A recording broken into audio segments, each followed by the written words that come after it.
Thank you very much for the warm welcome. Very much appreciated.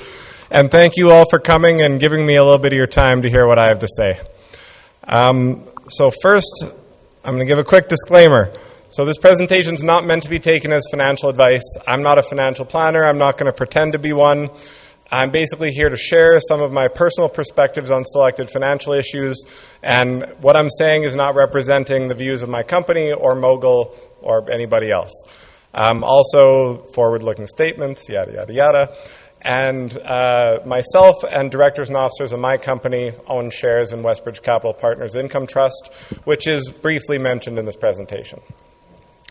So, starting off, what is an RRSP and how does it work? I'm going to start with some basics here that probably most of you already know, but then I'm going to hopefully get into some stuff that not everybody knows. So, registered retirement savings plans were introduced in 1957 and have since then made up a really important part of the Canadian investing landscape since then. So when you contribute to an RRSP, contributions are tax deferred.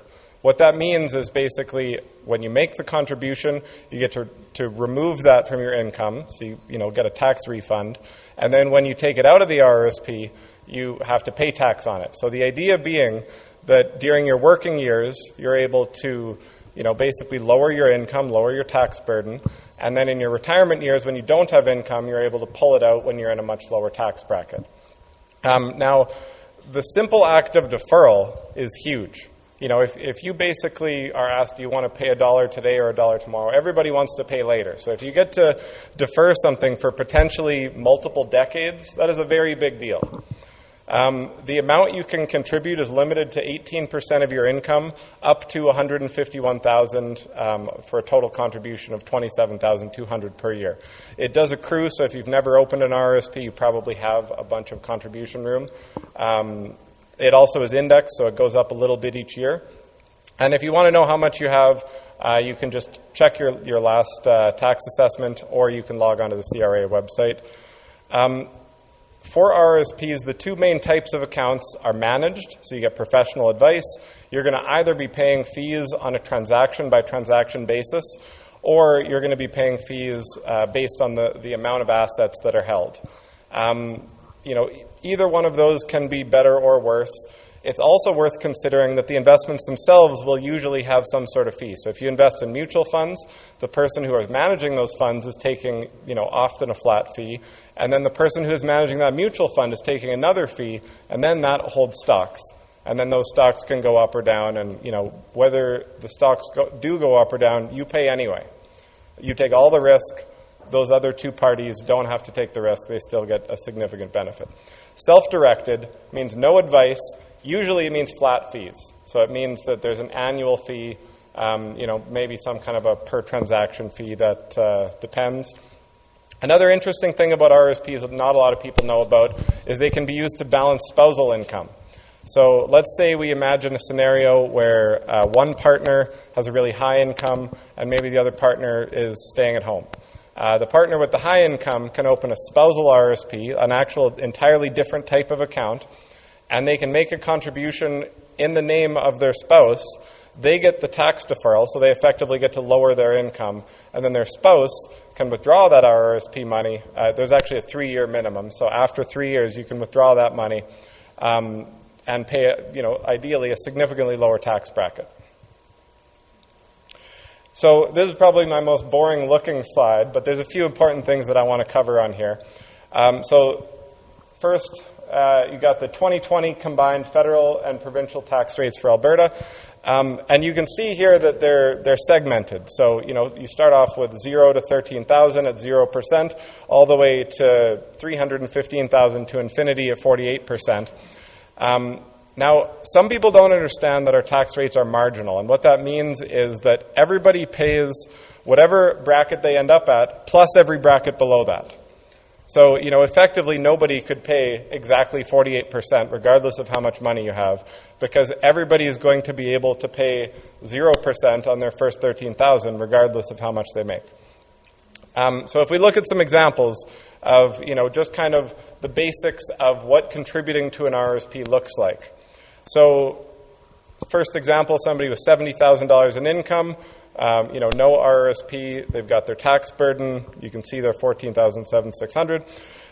With the maximum RRSP contribution of $12,600, they're now at $57,400 for a total tax return of $38.43. Now, assuming that you're near the end of the year, like right now, making a contribution on your taxes you're likely to get back in the next 2 months here, this is effectively like getting a 30% return on your money as soon as you're making the investment. So regardless of where the money actually goes, it could be sitting in cash in your account. This is why RRSPs make so much sense, and this is why so many people do them, and so many people end up, going to the big banks and whatnot to open these accounts. They really do make a lot of sense. Now, the second part is, now that money's in the account, what do you do then? So this is kind of what much of the rest of the presentation is about. And this is just kind of kind of cut off my axes here, but this is supposed to be a visual representation of what I was showing you there, with the blue gradient being the tax rates going down to zero, and then the size of those circles showing, basically the tax payable or total income for these people. So the point that I was looking to make here is that not only are you getting, the kind of basic return of a write-off, you're also lowering your average tax rate. And then you're also lowering your marginal tax rate. So it's kind of like a triple whammy. As I said, RRSPs make a lot of sense.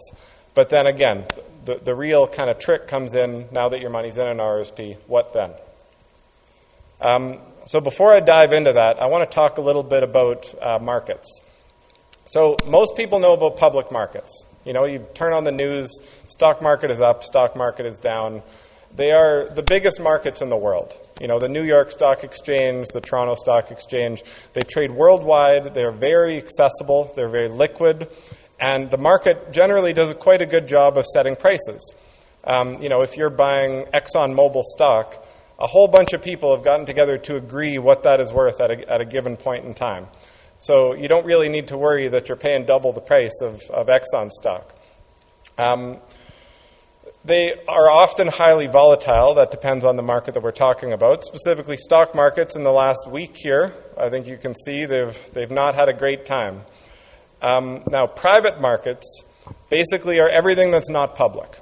So everything that's talked about here today, real estate investing, this is private markets. Venture capital, it's private markets. Private equity, what I do for my day job here, that's private markets.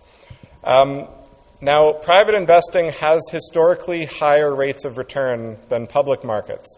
Now, when I say this, I'm not saying that the companies are better, the properties are better, or anything like that. It generally boils down to kind of simple math. If I have a company and I take it public, and it's worth, let's say, 20 times earnings, if you distribute your earnings, that's a 5% return. If I buy, let's say, a smaller version of the same company, privately, I might pay 5 times earnings, distribute that, it's a 20% return. So you can effectively take the same type of assets and you can apply different metrics and you can end up getting better financial performance. Similarly, if you look at the rates of return, if you talk to the Mogul team here, and the rates of return that you're able to get there, typically far higher than your average kind of index fund. Now, the exempt market is kind of somewhere in between public and private. There are different kind of classifications within there. What it really means is that it's a product that's exempt from filing a prospectus. Now, sometimes these are sold under what's called an offering memorandum, which is very much like a prospectus. It's a long legal document that explains carefully how an investment works and what the risks are and whatnot. The liquidity varies significantly on the exempt market. Some investments have no offering memorandum and they're only available to what's called accredited investors. That's another legal term, and basically it's just the government has created this classification of accredited investor to say, in short, that people that have a lot of money or a lot of kind of verifiable experience, the government doesn't need to regulate what it is you buy. Outside of that, the government does actually regulate. You can't, if you have a limited amount of money and you're looking at an investment that could be really risky, the government will say, well, you can't put all your money in that. It's just not allowed. Now, exempt market products usually require a self-directed RRSP to hold RRSP money in those products. And again, that's what we're here to talk about. So opening a self-directed account, step one, find an institution. Now, it seems really simple, but not all institutions carry all products. So my fund, for example, the Westbridge Capital Partners Income Trust, is available through Olympia Trust or ComputerShare or Wellington Altus, which is a pretty major firm, but is not available through a lot of other similarly sized firms, and certainly not available through the big banks. And for most products that you'd look at, there are some institutions they are available at and some that they aren't. Due diligence, when you're looking at these institutions, do some due diligence. Check them out. Most of them are, big multi-billion-dollar companies. Usually you can trust that a big publicly traded multi-billion-dollar company is following all the rules and whatnot. But if that's not the case, maybe take a closer look. Account application, my only advice is just make sure that the account type you're applying for matches what you're actually looking for. Like I mentioned earlier, spousal RRSPs, that's not exactly the same type of account as a regular RRSP. And that difference can certainly slip people up. Now, when you want to fund your account, you have to either contribute or transfer funds. So contributing, I talked earlier about the limits. Now, those limits do accrue. So, I was talking to somebody a couple days ago who had accumulated about $300,000 of unused RRSP contribution room. So for the next few years, they're certainly going to be making some large investments in there. Again, if you want to know how much contribution room you have, you can look at your taxes, contact the CRA directly. And if you've already got money in an RRSP account, that can be transferred from one institution to another. Usually the institutions themselves will help manage that process, which certainly makes it easier. So you'll fill out a transfer form. Let's say you give it to Olympia Trust. Olympia Trust contacts Royal Bank, and they do the rest. And then they tell you when it's done. Most institutions are going to ask you to sign indemnity and direction. A direction basically just being you telling them what you want to invest in. An indemnity basically is you saying, this is a self-directed account. I'm telling you what I want to invest in. You're not giving me advice, so you're kind of off the hook. And then ongoing support and reporting. Of course, you want to make sure if you invest in something that you get some reporting, you know what's going on. So diving right into some kind of types of investments here. The first one I'm going to mention is a mortgage investment corporation, or a MIC. Basically what this is, it's a pool of capital that is loaned out in the form of mortgages on Canadian real estate. Because of the nature, tax-wise, of what's going on, it effectively acts as a tax flow-through. So they do nothing but basically collect interest on their mortgages and then pay that interest out, net of whatever kind of fee structure they have. They can't really make a profit, so typically you'll see structures that are worth the same all the time. Or ideally, of course, there is a risk that could change, but the goal of a MIC is basically not to have their share price double next year. It's to basically continue to pay out a high yield monthly or quarterly or annually or in whatever period that they do that. 50% has to be in residential mortgages. 25% can be in owned real estate, although most MICs just basically stick to their mortgage business. But they aren't allowed to develop. They can be first mortgages, second mortgages, or construction financing, and that is basically where the risk balance comes from. First mortgages are obviously a lot safer than second mortgages, and construction financing is generally the riskiest activity in the loan world. So this is where the homework comes in. If you're looking at investing in a MIC, you want to know what the breakdown of the loans that they hold are. You want to know, how many are first mortgages, what the percentages are, that kind of thing. You can see here on this little table that the range seems to be from about 7 to 9% for most of them. There are certainly exceptions. There are some that pay higher than that. I picked a handful of relatively well-known ones to just try to give you a sense of what the market is like. Certainly not endorsing these or anything like that. Another vehicle is what's called a real estate investment trust, or a REIT. REITs make equity investment in real estate. So you own a share in a REIT. The REIT owns property. They can own commercial property, residential property. Again, they typically will distribute all the money. So they collect money, they distribute money, but they don't really make a profit. So it passes the tax burden on to the investor instead of the company. This allows investors to act as a landlord without the kind of headaches. Unlike a MIC, because these are equity investments, usually they'll have a floating price. So while a MIC would try to basically have the same price all the time and pay out all the interest, these funds actually own the real estate. So it's possible that your return can go up, your return can go down or stay the same, but the value can actually move independently of that. You'll also see there's a much wider range here. Boardwalk REIT at 2%, all the way to 8.9% with Melcor. Now, what I'm showing here is actually the distribution. In this period of time, 2018, 2019, I think Boardwalk REIT nearly doubled in its share price. So it's not really fair to say, oh, well, this is the worst one here, because it's actually doing quite well. Again, this is where you would want to kind of break into the minutia, look at what is specifically being held by what REIT, what regions do they focus on, are they looking to basically collect money and pay it out, or is this a long-term appreciation play? There's a lot of different ways that this can be structured. Certainly room for lots of due diligence there. It's also worth noting on the last slide here, you'll notice that most of these are private, a couple of them are public, and on this slide, almost all of them are public.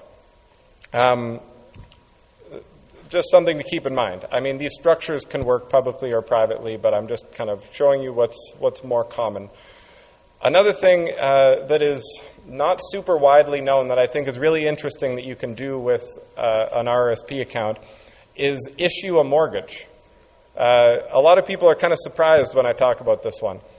So it is possible to issue either an arm's length mortgage. So if I were to issue a mortgage to anyone in this audience, that would be an arm's length mortgage. And if I were to issue a mortgage to myself, that is a non-arm's length mortgage. Typically, these are only done with large RRSP accounts. Like a lot of institutions will have a minimum of like $50,000, but even then, I probably wouldn't do it with $50,000. You usually want like a six-figure RRSP account before you're looking at something like this.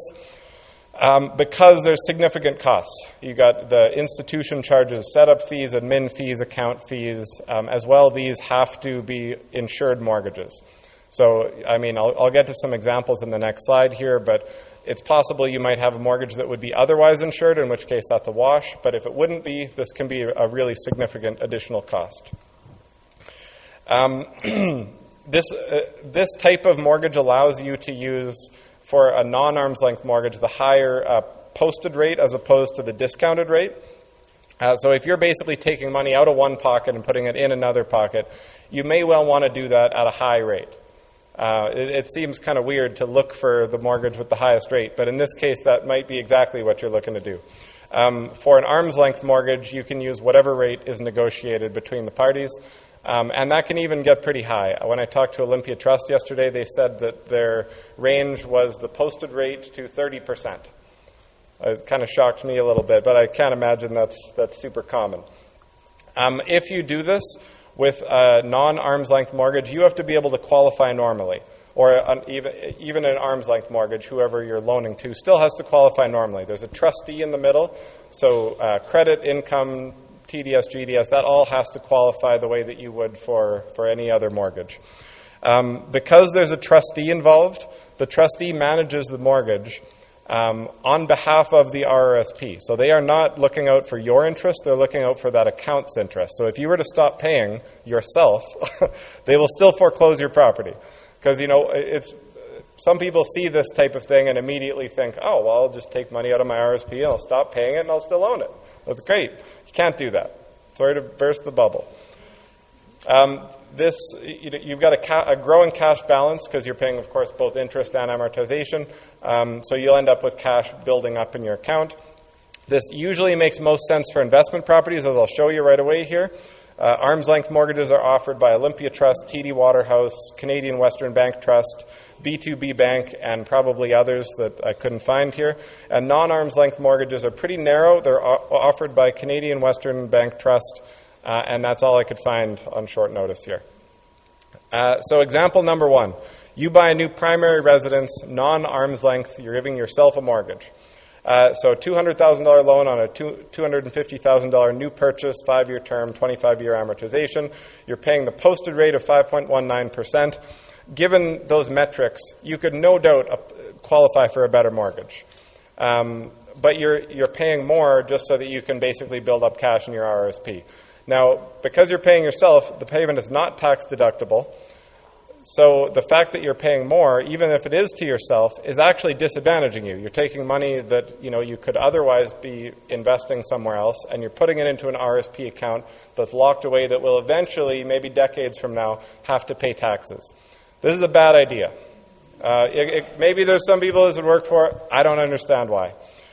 Example number 2, investment mortgage at arm's length. So you find somebody who's looking for money, they're willing to pay you, in this case, a much higher interest rate of 11% for a second mortgage.